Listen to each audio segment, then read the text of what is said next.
Great room. So I'm Tim Judas. I'm with Raytheon just up the street, and I'm currently the chairman of the board of SENEDIA, and I'd like to welcome you all to Rhode Island. So thanks for being here.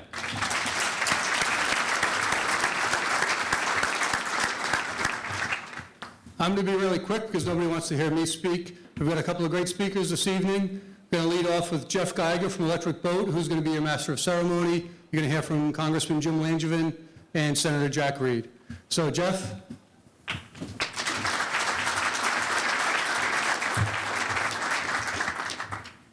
Good afternoon.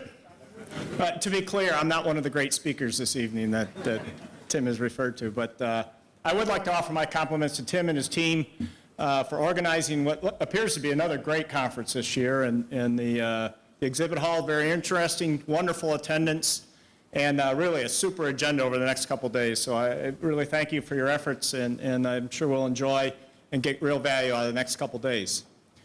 So my role tonight is just to make a couple introductions, and first off, I'd like to lead just to say that it's a real privilege to introduce our first speaker this evening, and that's Congressman Jim Langevin of Rhode Island's 2nd District. I've had the honor of knowing Jim and working closely with him over the last 3 years, and have observed really firsthand his interest, his determination, and his commitment in support of national security and the defense industrial base, particularly here in Rhode Island. As a veteran member of the House Armed Services Committee, Congressman Langevin is widely recognized as a persuasive proponent of the Navy's undersea program and its supporting industrial base. He's a very effective, I can speak firsthand from this standpoint, he's a very effective advocate on behalf of Electric Boat and its employees, but also more broadly, the Warfare Center and the many businesses in the area that participate in this important undersea work. Beyond his work on undersea issues, he serves as the ranking member of the Emerging Threats and Capabilities Subcommittee and is a member of the House Select Committee on Intelligence. He co-founded the Congressional Cyber Security Caucus, and as I learned just yesterday, he is also a leader on the House Caucus for Directed Energy. So you see how deeply involved he is in matters that are important to all of us. We greatly appreciate the work the Congressman does, and so let's extend a warm welcome to Congressman Jim Langevin.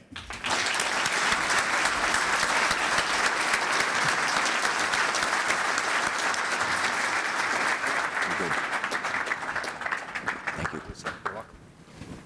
Jeff, thank you very much, and good afternoon, everyone. First of all, I want to, again, Jeff, thank you for your friendship, for the kind introduction. I also mentioned, by the way, I helped co-found the submarine caucus, as a matter of fact. So I'm a very big proponent and fan of what General Dynamics does and the great submarine and the capabilities that you all produce. So thank you for that and the hard work that you and all of your team do at General Dynamics.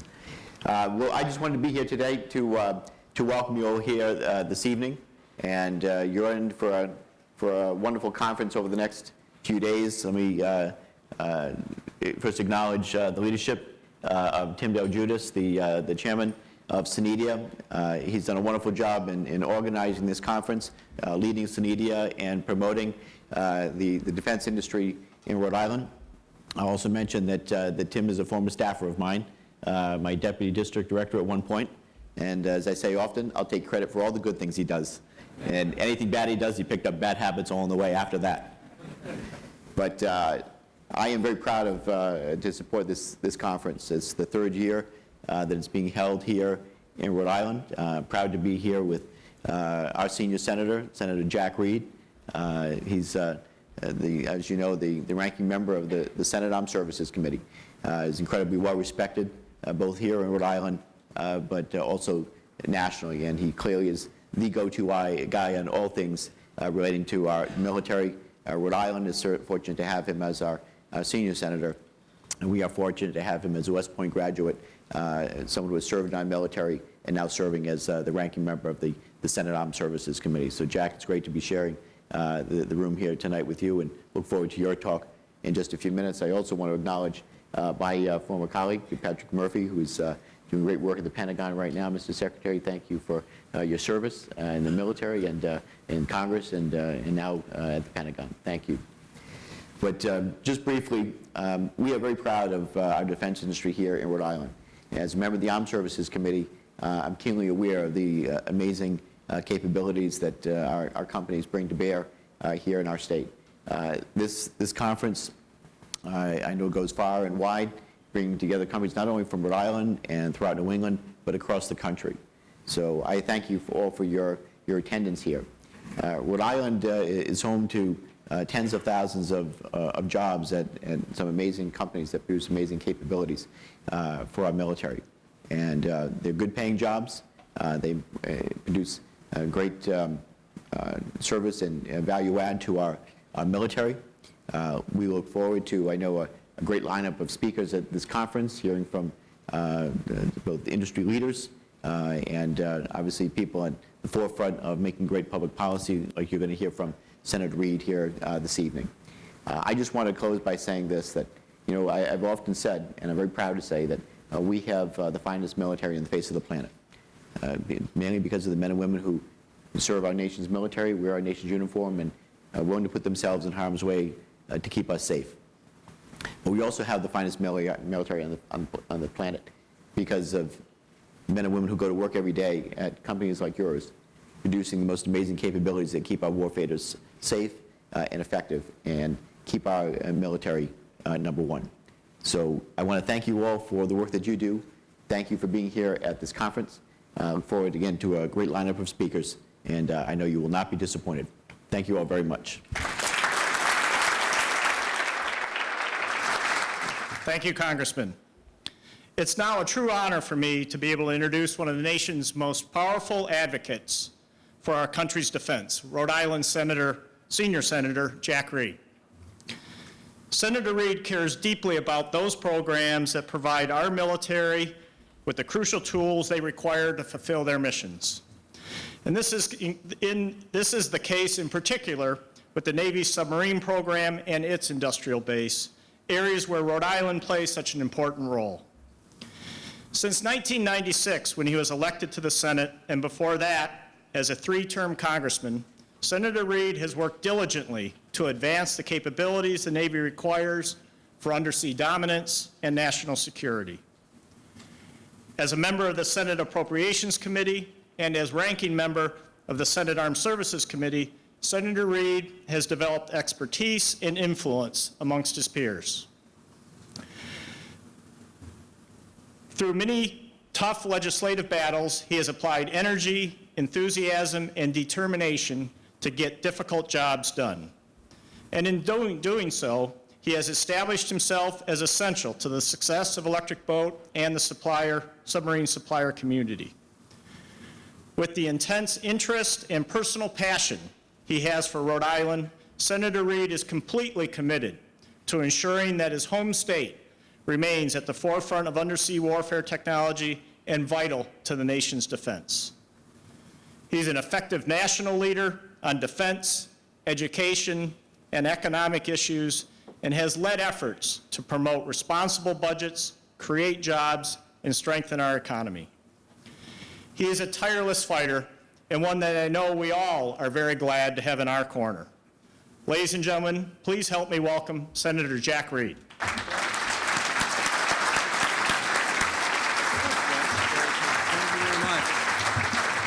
Thank you very much, Jeff, for those very, very kind words, but also for your great leadership at Electric Boat. You and the men and women of Electric Boat at Quonset Point and at Groton are an extraordinary source of pride to us and to economic progress in the state, so thanks so much. I want to recognize Jim Langevin. Jim is one of the most effective advocates for not just the submarines, but for the men and women who wear the uniform of the United States in so many different ways. And of course, he is on the leading edge when it comes to issues that are emerging and critical, like cybersecurity.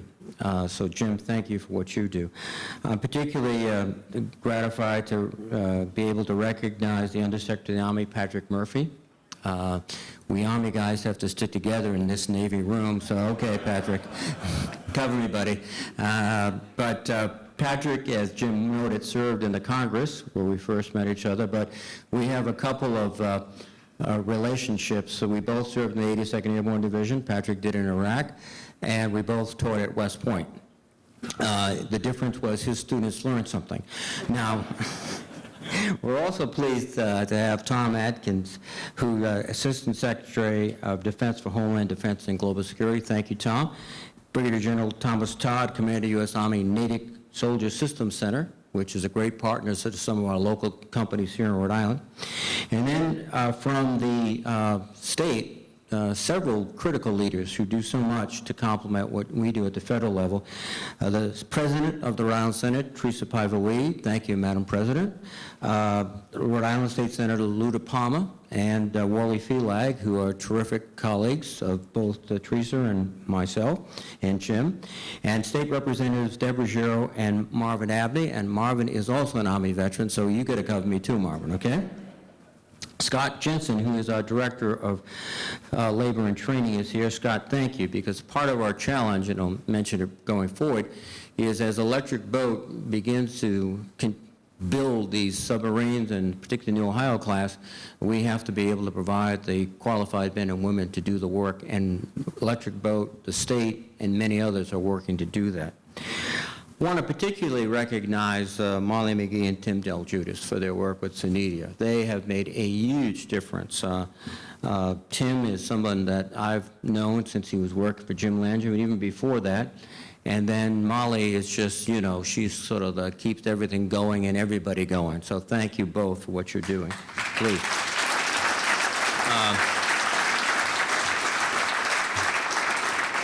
As Jim pointed out, this is the third year of this event. It has been a greatly successful event over the 3 years. This year will be no exception.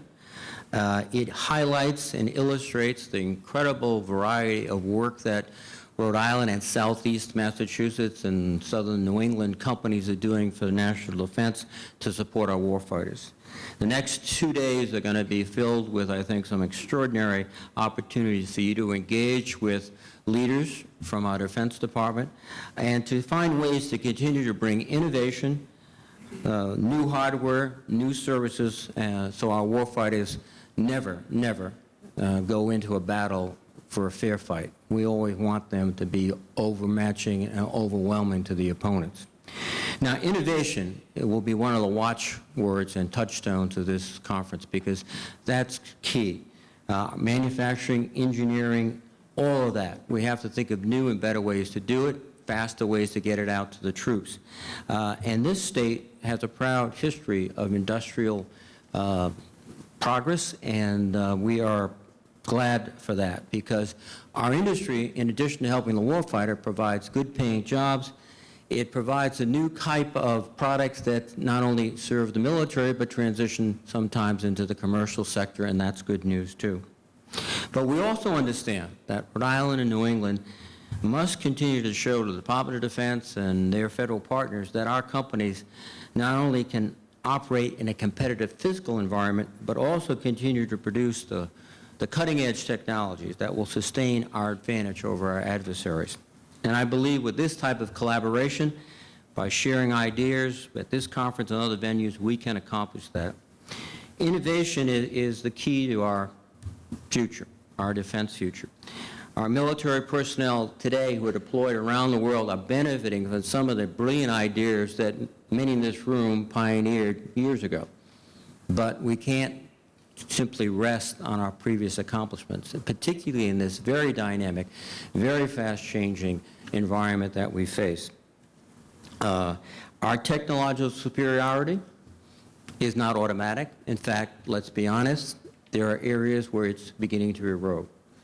And we can't tolerate that because ultimately it means that our warfighters will not have that overwhelming, decisive advantage, which means that they are not only a force kinetically, but they're a force for deterrence, which is critical to our strategy nationally.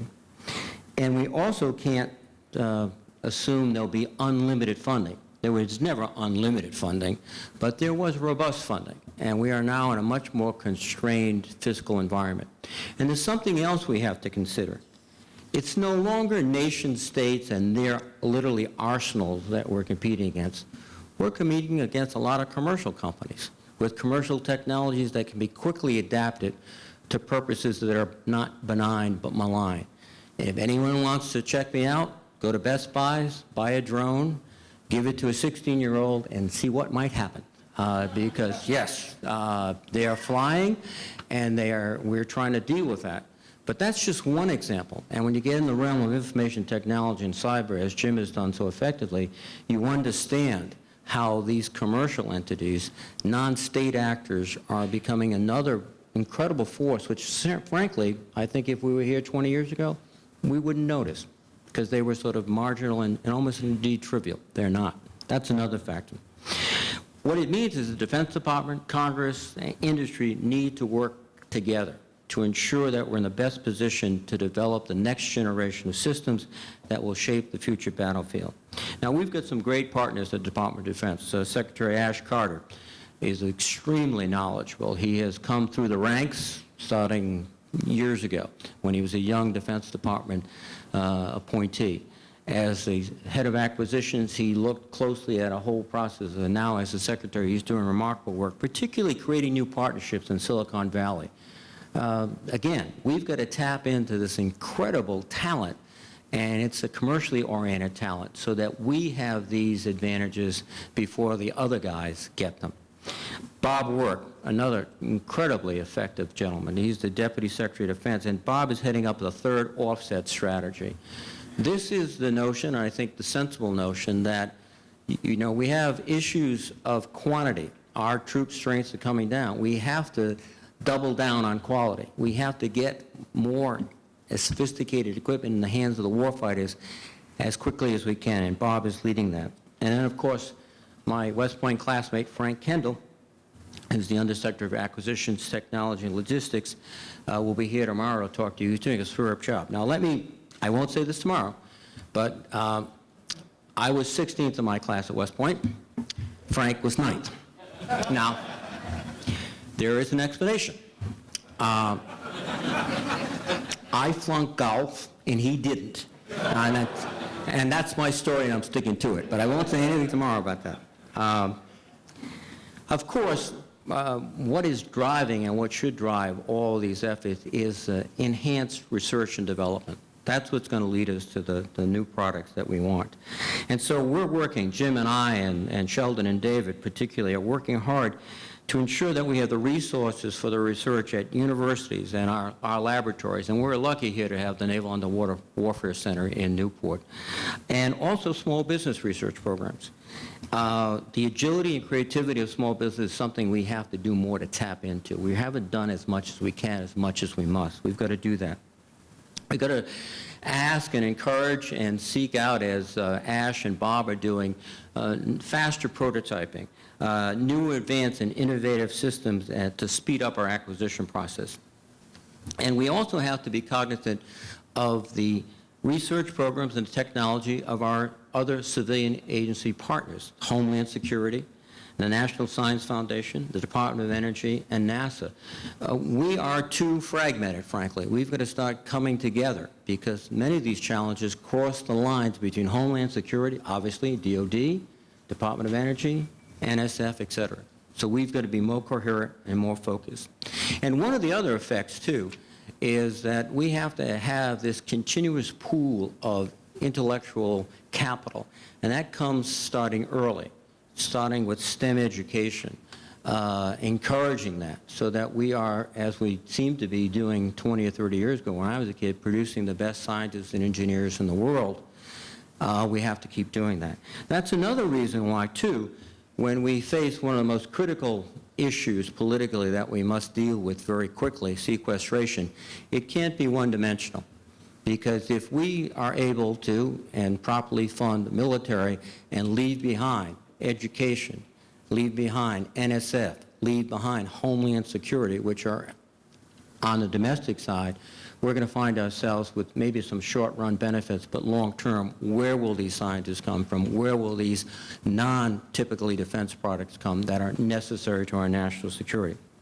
We also have to do what you've been doing, and I thank you for it, and that's encourage collaboration between the universities, particularly through internship programs, bring young people aboard who will give you new ideas and who will themselves get inspired to become involved in the defense industry. Here in Rhode Island, the University of Rhode Island, Brown University, Roger Williams University, they are tremendous assets. And it's fun because I was over at Newark a couple of weeks ago, and this gets me back to my drone story.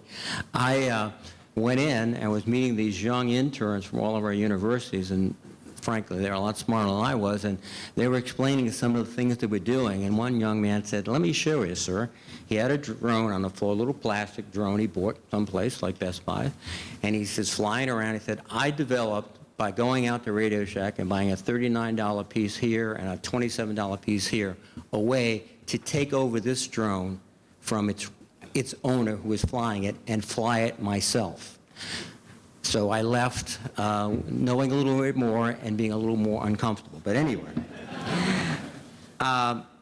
we also have to recognize, too, that, as I said, we've never had unlimited budgets for defense R&D, but we've had robust budgets many times. And my good friend and someone who has performed extraordinarily well as a comptroller of the Department of Defense, Dov Zakheim. Dov is a terrific individual, very thoughtful. And he gave a presentation at Aspen a few weeks ago when I was there at the Aspen Strategy Group. And some of the things he said are interesting and put in perspective where we are with R&D. According to Dov, the downward trend in R&D spending began in fiscal year 2012, when the budget dropped by 7.5% in real terms from the preceding fiscal year. That's a pretty big hit. It then dropped again by another 13.2% in fiscal year 2013. Fiscal year 2017 represents the second year of a slow recovery from a base of just under $66 billion in fiscal year 2015. When measured in constant dollars, the fiscal year 27 level falls short of R&D spending in each fiscal year from 2003 to 2012. So we had a period of about a decade where we were spending at a certain level, and I don't think anyone would argue it was, extravagant, and we are below that level today.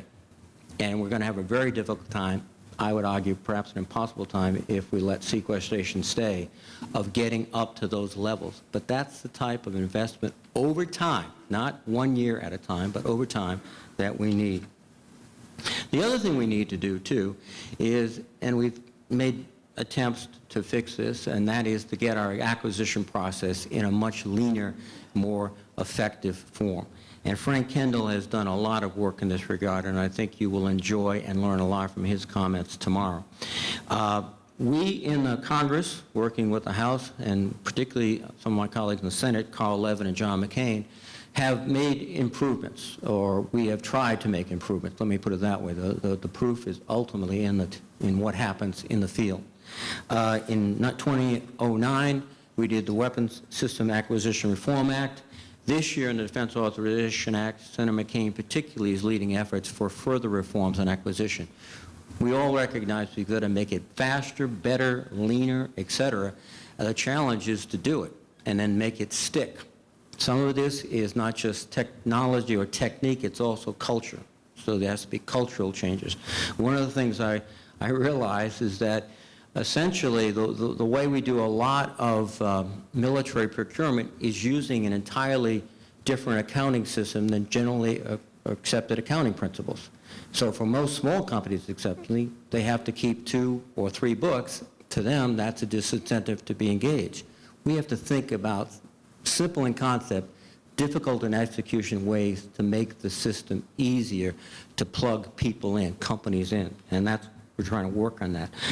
Obviously, we'd like to eliminate unnecessary bureaucracy and red tape and simplify the process. As I mentioned, one set of books instead of 2 or 3 sets of books. Break down the barriers and strengthen our defense acquisition workforce. That's another key challenge. It's replacing very talented engineers and scientists and researchers who are reaching the point where they're considering retiring with a whole new generation of very talented people. That has to be done. I mean, when we're looking at electric boat, trying to come up with all those new engineers you're going to need for Ohio, that's a challenge that you face, that we all face. And without these types of reforms, we're going to have a very difficult time staying competitive, staying ahead of the opposition, and also making sure we do it within reasonable fiscal restraints. A lot of this is about public-private partnerships. Again, that's something great about this conference. This represents the true collaboration between public companies and the Defense Department, our defense officials that are here, talking, trading ideas, thinking of different ways to do things. And again, I will emphasize one more time, I can't say enough, how lucky we are to have Newark here, an extraordinary laboratory that does great work and provides this interface between DoD and a lot of private companies, which is so critical. We also are very pleased that the state has stepped up, and I want to thank again President Piva-Weed and all of her colleagues, because Rhode Island has created with Newark at the Department of Commerce, Rhode Island technically, the Defense Commercialization Director. They are sharing the salary for an individual whose task is to help commercialize products that are being developed, help our small businesses connect to Newark, to Electric Boat, to other companies. This is the first time we've ever done that. God, we should have done it years ago, but thank you all for your great leadership in the State House. And another area that I want to commend is SENEDIA, because the Undersea Technology Innovation Center is your product. And again, that is going to be a clearinghouse for ideas, for innovation, for contacts between local companies, DoD, major contractors, small companies, all of that, designed to promote learning and education in the undersea sciences particularly, and to promote rapid development. And again, it goes back also to the point I made. We've got to keep developing these intellectual resources, these young scientists, engineers, technicians that need to come into the defense industry. Now, our big pride and product around here are submarines, and they are a big part of our business. But I want to talk about submarines, not just the submarine, but undersea vehicles, both autonomous and manned vehicles. And we always understand the submarine has been a critical part of our defense, but I would argue it is more important today than it has ever been. It has characteristics which are not often duplicated: stealth, endurance, mobility, precision strike, power projection, and still a significant technological edge over our adversaries. They know that. And as long as they know that, and we keep it up, they'll be a little bit reluctant, more so, to engage. That, again, it has a deterrent effect that is very important. It's particularly important because what we're seeing from our potential adversaries is the area and access denial approach, both their strategy and their capacities, the A2AD.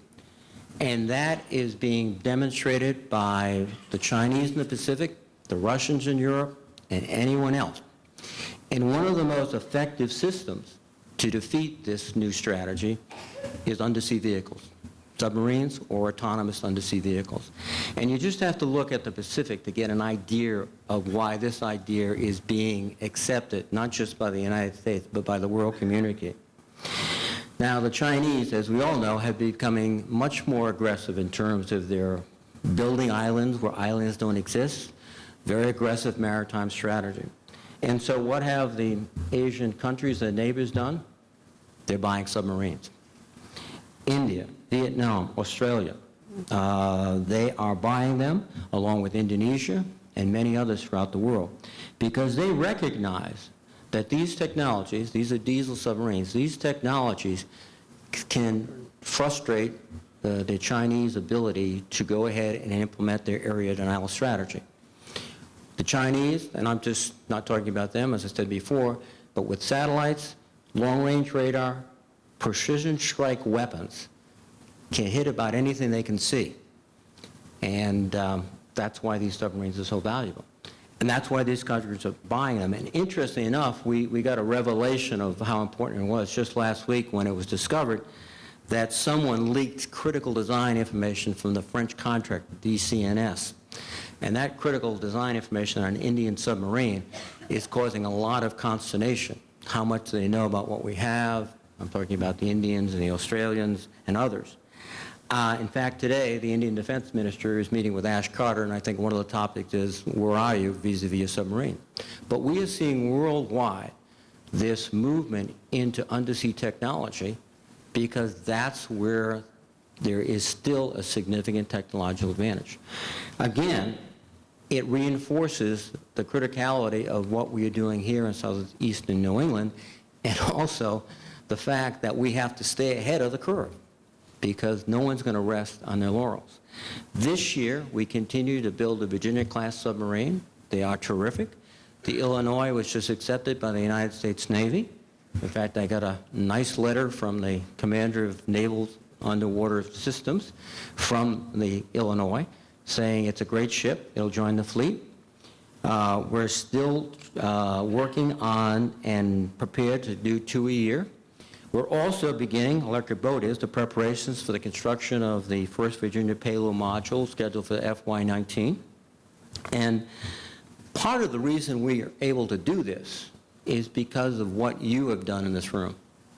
When you are able to bring ships in under course, ahead of schedule, when you're able to collaborate with not only Newport News and Groton and Quonset Point, but with all the other individual actors, that is a sign of a good program. Increasing efficiency, shortened production time, all these things make this program not only necessary because of the strategic environment, but affordable, effective, and popular because of what you've done. So thank you very, very much. Now, the Virginia-class program is well underway, and we're looking forward to the next major program, the Ohio-class program. That's scheduled to enter the Navy in 2031, but you know what? The clock is already ticking, and we're beginning to cut steel for it. Thank you, Jeff. It's going to be the first part of the renovation, reinvigoration of the nuclear triad. It is the most durable part of the triad because of its stealth, because of its ability to go unnoticed, and therefore to create great uncertainty, and again, to enhance our deterrence. And I am just delighted to see the Navy is looking forward to funding this, but again, given the fiscal pressure, it's a job we have to stay on top of every moment, because if we don't do that, then other priorities might overrule it, and that's something we can't tolerate. We've got to get that ship in the water in 2031. Now, Electric Boat has been selected just a few months ago as the prime contractor, which puts a lot of pressure on Electric Boat, but I'm confident that with Jeff's leadership and his colleagues, that pressure will be met and they will exceed all expectations. Part of that, and I'm glad Scott Jensen's here, is that we've got to get our workforce in Rhode Island and Southeast New England that can step right in, because we're going to ramp up quickly when we get to the production level. And again, that's another reason to salute SENEDIA, because your Undersea Technology Innovation Center will be a critical partner in ensuring that we have the adequate workmen and women that are able and capable to step in and do the job. Well, we've got a lot to be proud of in Rhode Island and across the nation. I'm certainly proud of what you're doing.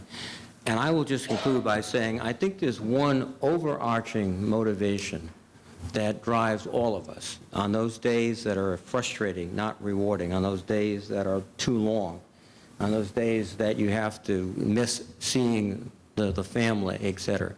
It's because we know ultimately this is about the young Americans, the men and women in the uniform of the United States when they go in harm's way. And you, and I thank you for that, want to make sure they have the best equipment by far that anyone has ever had. Thank you for that, and thank you. Thank you, Senator, for all you do in Washington on behalf of the state of Rhode Island and the United States Navy and Defense Department, but also for your support for this conference, for your personal involvement, for your leadership, and for getting us kicked off in just a really fine fashion this evening. So Tim has authorized me to present you a small memento of our appreciation for your involvement. He also tells me that despite the beauty of this coin, is of no value, and, and you can receive it without concern. So thank you very, very much. Thank you.